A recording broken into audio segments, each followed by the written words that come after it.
Às vezes, quando as coisas correm bem, simplesmente vamos e prisioneiros nas tribos inimigas. Quando queremos chuva, às vezes temos que oferecer um filho e deixá-lo chorar o máximo possível, porque as lágrimas simbolizam a chuva, para que a chuva venha. Podemos ver como essas idades são cruéis e difíceis. Mas, é uma resposta. Então, explicamos a presença na Terra por esses deuses cruéis que são as estrelas, o Sol, a Lua e consideramos que após a morte somos confrontados com esses deuses em questão, por um destino que não é muito divertido porque esses deuses não são solidários.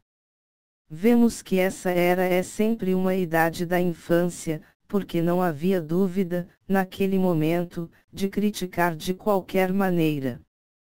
Por exemplo, com raciocínio filosófico ou científico, o Sol como Deus, se alguém se permitisse, seria imediatamente morto como blasfemador ou ateu. Há um terceiro período, nesta era da infância. Depois de um tempo, a agricultura começou a melhorar.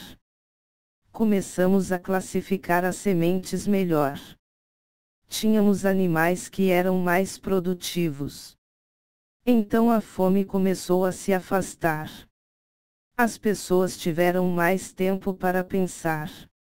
Foi nessa época que as chamadas histórias míticas nasceram em todo o mundo.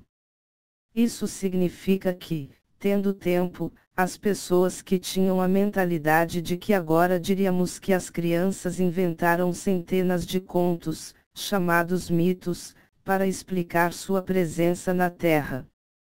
Eles fizeram isso em todo o mundo. Vemos isso na Grécia, em Roma com mitologia grega, mitologia romana. A imaginação não tem limites, mas as pessoas acreditam nisso. Eles contam a história de geração em geração e adoram multidões de deuses. O politeísmo, também chamado paganismo, chega naquele momento. Portanto, não acredite que as respostas anteriores tenham sido completamente aniquiladas. Como eu disse, essas três respostas se sobrepõem e se somam. Para que ao final de um certo tempo, o paganismo, ao mesmo tempo, tenha animismo, possua dimensões de veneração dos elementos, da terra e possua dimensões míticas. O que é essencial lembrar é que, nos três casos, são histórias baseadas na fé. Acreditamos no ancestral dele que contou isso e nunca nos permitiríamos fazer críticas. Portanto, é uma questão de filosofia, mas não no sentido em que a entendemos atualmente. É antes uma sabedoria pagã, antiga, que existia na Terra e que ao todo respondia às três perguntas da sabedoria. Então aparecerá um segundo estágio na história da humanidade. O que eu chamaria de adolescência da humanidade. Por que a adolescência? Porque é uma idade pura e límpida.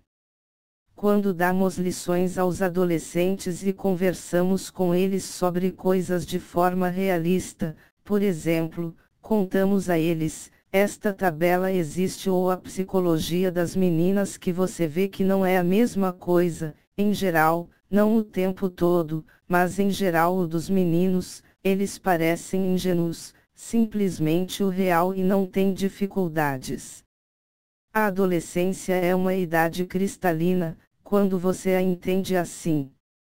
Bem, em algum momento, a humanidade entrará em sua adolescência, tanto no extremo oriente, na China, com filósofos como Confúcio, como no ocidente, através da Grécia e o primeiro filósofo que trará a humanidade na adolescência é chamado Hesíodo.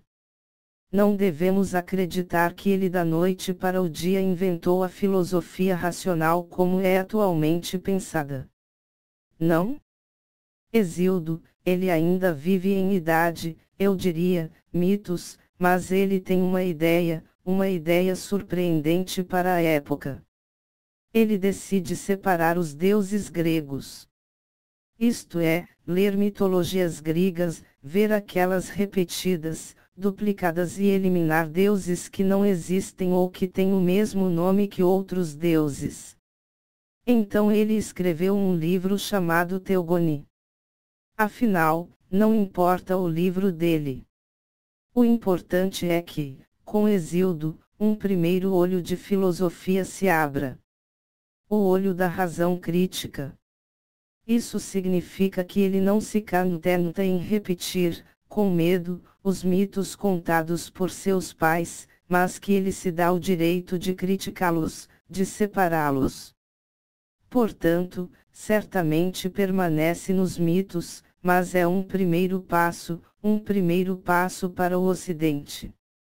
É a abertura do primeiro olho da razão.